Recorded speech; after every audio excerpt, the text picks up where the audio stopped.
भइल राशन होली है भाई होली है और की राशन मानो होली है वाह भाई वाह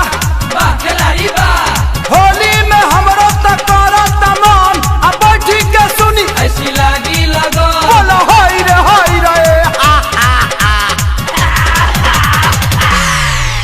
अरे बन भइल राशन और की राशन मुखिया जी झूठा के दलया सवासन नयारी स्कीम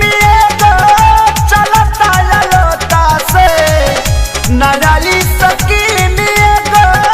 चलता ललोता से जो बनवाना के ले जोई हाँ सैया लोटा से मिलता चोली कोटा से ना तपेनी के भजन सुन बयानु बाजा लोटा से मिलता चोली कोटा से ना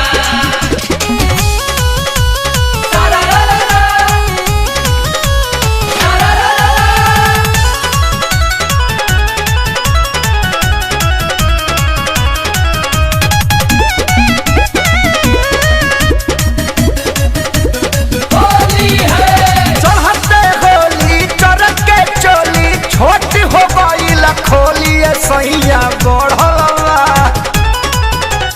होली है देखी के खातिर रंगे खातिर लड़का बुढ़ावाला बाटी पीछे पड़लवा तब चकराही हाँ होली में बजा जवा छोटा से मिलता चोली कोटा से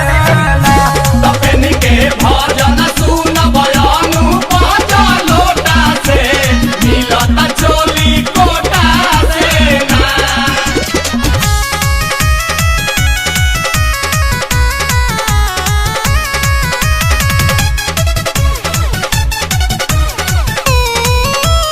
होली है चाउरिया चीनी के कोयल जमाना दहलस ध्यान सरकारी राजा जी सौखीनी होली है खेसारी के खाता में साइज लिखाता उ हमें सियाता समान हो मशीनी तपंग को जगंदा कैले बड़ा छिड़क के कोटा से मिलता चोली कोटा से ना। तपेनी के भजन सुन बयानु बाजा लोटा से मिलता चोली कोटा से ना अरे कौन भइल राशन और की राशन मुखिया जी झूठा के दलया सवासन